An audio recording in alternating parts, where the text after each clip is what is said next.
Hello नमस्कार। आपके अपने channel Ambe home science classes में आप सभी का स्वागत है। तो मैं आप लोगों को कंकाल तंत्र से संबंधित टॉपिक पढ़ा रही थी, जिसमें मैं आप लोगों को बताई थी कंकाल तंत्र के प्रकार, कंकाल तंत्र का महत्व, कंकाल तंत्र किसे कहते हैं। तो आज मैं आप लोगों को बताऊंगी अस्थियों के प्रकार। और आप सभी लोगों से, जितने भी मेरे सब्सक्राइबर हैं, आज जितने लोग भी वीडियो देख रहे हैं, मैं आप लोगों के लिए एक प्रश्न दी थी, जिसमें से अभी तक किसी ने उस प्रश्न का उत्तर नहीं बताया। मैं भी कुछ दिन और वेट करूंगी, उसके बाद मैं आप लोग को बताऊंगी प्रश्न का उत्तर क्या होगा। आप लोग जो भी देखिएगा, अगर इसमें कोई भी चीज नहीं समझ में आएगा, कोई भी टॉपिक नहीं समझ में आएगा, तो आप कमेंट बॉक्स में कमेंट करके पूछ सकती हैं। और जो भी टॉपिक आप पढ़ती हैं, तो उसे एक बार अपने ही तरीके से अपना एक नोट्स बना लिया करिए और उसमें लिख लिया करिए, क्योंकि लिखा हुआ चीज कभी भूलता नहीं है। तो आइए मैं बताती हूँ आप लोग के अस्थियों के प्रकार।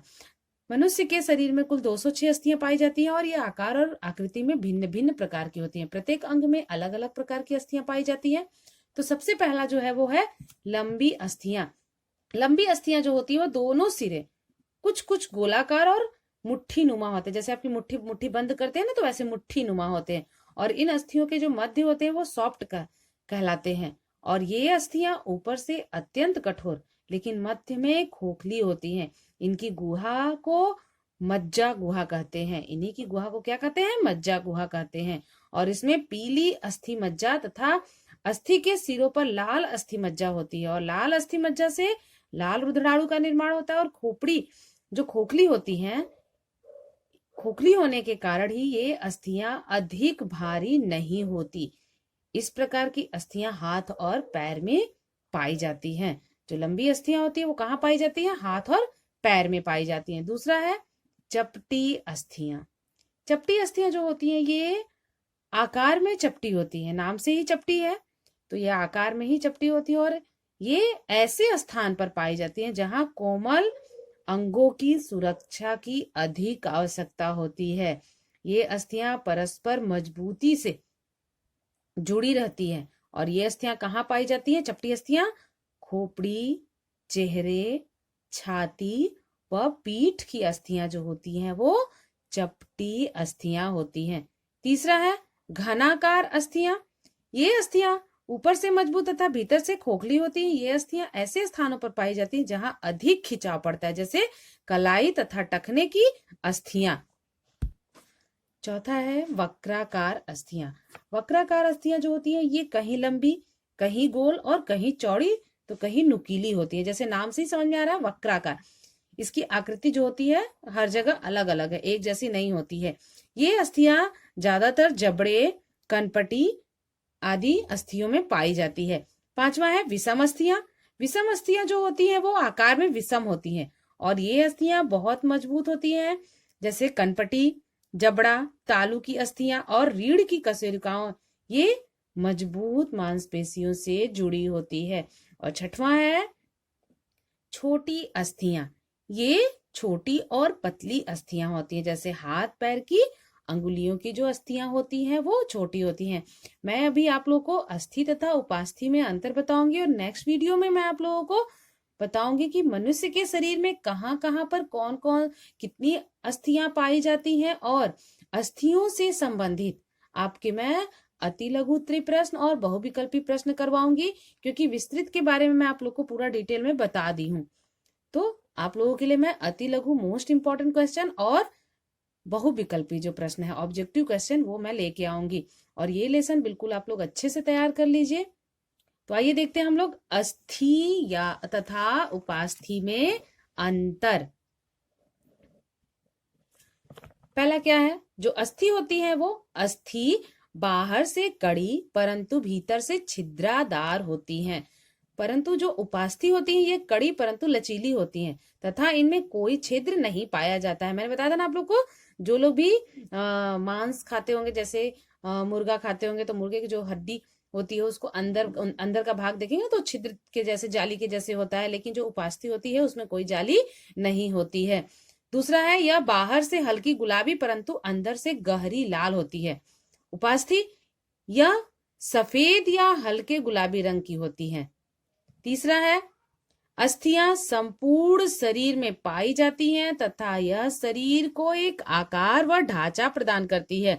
परंतु जो उपास्थि होती है यह कुछ निश्चित जगहों में कुछ और अस्थियों की संधियों के मध्य में पाई जाती है।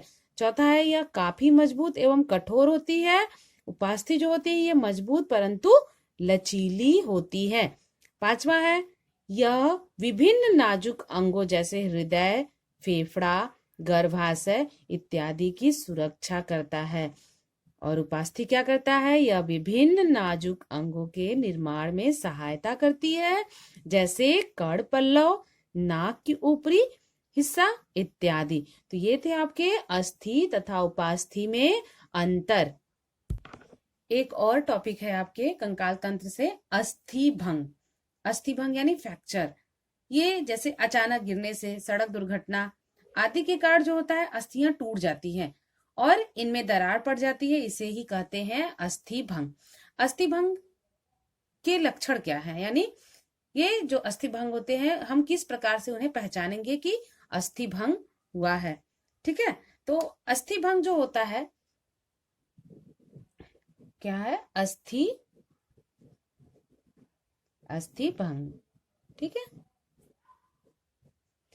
अस्थि भंग का लक्षण क्या है? पहला तो सूजन। अस्थि भंग के समीप वाला जो स्थान होता है वहां पर सूजन आ जाता है। फिर दूसरा है पीड़ा। जहां पर आपको अस्थि भंग होता है उस स्थान पे क्या होती है? पीड़ा बहुत ज्यादा होती है। फिर तीसरा है विकृति। जो विकृत हो जाता है उसकी आकृति, यानी अस्थि भंग के कारण अंग की जो आकृति होती है वो बदल जाती है। घायल अंग छोटा या बड़ा हो जाता है, मुड़ा हुआ या झुका हुआ दिखाई देता है। चौथा है निष्क्रियता। अस्थि भंग के कारण संबंधी जो अंग होते हैं वो निष्क्रिय हो जाते हैं या सामान्य कार्य नहीं कर पाते। पांचवा है कड़कड़ाहट की आवाज। अस्थि के टूटने से अस्थि के टुकड़े आपस में टकराकर कड़कड़ की ध्वनि उत्पन्न करते हैं। फिर अब क्या, ये तो हो गया आपके अस्थि यानी अस्थि भंग के जो लक्षण, किस प्रकार हम जानेंगे कि अस्थि में किसी प्रकार का भंग हुआ है यानी फ्रैक्चर हुआ है। अभी हम जानेंगे अस्थि भंग के प्रकार। प्रकार क्या है? अस्थि भंग के जो प्रकार है, पहला है साधारण अस्थि भंग। जब अस्थि भंग के कारण शरीर का कोई अन्य अंग प्रभावित नहीं होता तो उसे साधारण अस्थि भंग कहते हैं। फिर संयुक्त अस्थि भंग। जब अस्थि भंग के मध्य घायल स्थान पर त्वचा में घाव हो जाता है या अस्थि त्वचा को फाड़कर बाहर निकल आए तो उसे संयुक्त अस्थि भंग कहते हैं। जटिल अस्थि भंग। जब अस्थि भंग के कारण पेशियां, रक्त वाहिनियां तथा अन्य आंतरिक अंग क्षतिग्रस्त हो जाते हैं तो उसे जटिल अस्थि भंग कहते हैं। बहुखंडित अस्थि भंग। जब अस्थि अनेक टुकड़ों में टूट जाता है परंतु सभी टुकड़े अपने स्थान पर लगे रहते हैं तो उसे बहुखंडित अस्थि भंग कहते हैं। मैं कक्षा 10 के लिए एक बनाई थी अस्थि भंग से संबंधित वीडियो, आप लोग वो वीडियो देख लीजिएगा, उसमें और भी डिटेल्स में बताई हूं। इसके बाद है आपका पूर्ण अस्थि भंग। जब अस्थि भंग में अस्थि का टूटा हुआ एक हिस्सा दूसरे हिस्से में घुस जाता है तो उसे पूर्ण अस्थि भंग कहते हैं। अपूर्ण अस्थि भंग प्रायः छोटे बच्चों में होता है। अस्थियां जो होती है वो लचक जाती है और लचकने के कारण वो टूटती नहीं है, लेकिन कभी कभी लचक वाले स्थान पर दरार पड़ जाती है। अब आता है कि अगर अस्थि भंग होता है तो हमें उसका प्राथमिक उपचार कैसे करना चाहिए। जैसे आजकल तो बहुत ज्यादा एक्सीडेंट हो रहा है, जितने भी आजकल के नौजवान लड़के हैं वो अगर उनको बाइक मिल जाती है तो ऐसा लगता है कि रोड किसी और का नहीं उन्हीं का है ना। वो बिल्कुल हवा से बात करते हुए चलते हैं और आए दिन एक्सीडेंट होता है। आप रोड पे निकल जाइए, शाम के समय ज्यादातर आप देखेंगी तो रोड बिल्कुल व्यस्त रहता है। जो बच्चे होते हैं ना, ये उनकी एज ही ऐसी होती है कि बच्चों से ऐसा काम करवाती ही है ना। और लड़कियां भी स्कूटी जब चलाती हैं तो बहुत स्पीड से चलाती हैं, स्लो तो स्कूटी चलती ही नहीं है। जबकि उनको ये अच्छे से पता है कि स्कूटी का जो पहिया होता है वो छोटा होता है, अगर हम उसकी स्पीड ज्यादा बढ़ाते हैं तो अचानक कभी भी हमारे साथ कोई भी दुर्घटना हो सकती है। तो आप सब लोग अगर जिनके पास भी है तो आप लोग बुरा मत मानिएगा, लेकिन बस मैं एक तरह से आप लोग को समझा रही थी। बिल्कुल आराम से और अच्छे से बाइक चलाइए या स्कूटी चलाइए, ठीक है। तो अभी देखिए क्या होता है, प्राथमिक उपचार हमें क्या करना चाहिए। जैसे घायल की जो टूटी हुई अस्थि के स्थान पर अधिक छेड़छाड़ हमें नहीं करना चाहिए। आजकल तो ऐसा था, एक्सीडेंट होता है तो लोग दौड़ के जाते हैं उसको उठाना, फिर लेके जाना, तो उसमें 10 लोग 10 तरह के दिमाग देते हैं, लेकिन ऐसा नहीं। तुरंत हमें पहले उसका प्राथमिक उपचार करना चाहिए।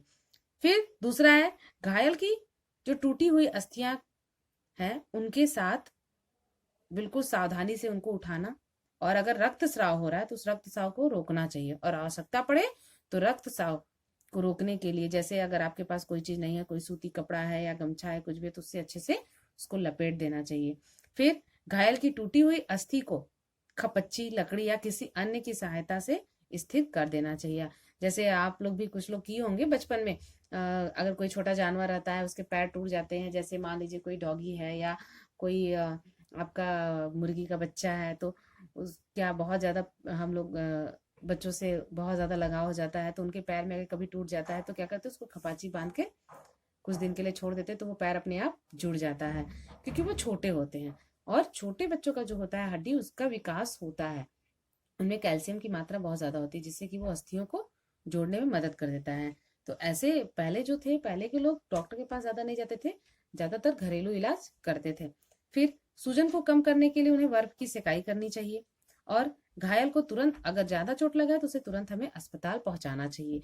तो ये थे आपके अस्थि भंग से संबंधित कुछ महत्वपूर्ण बातें।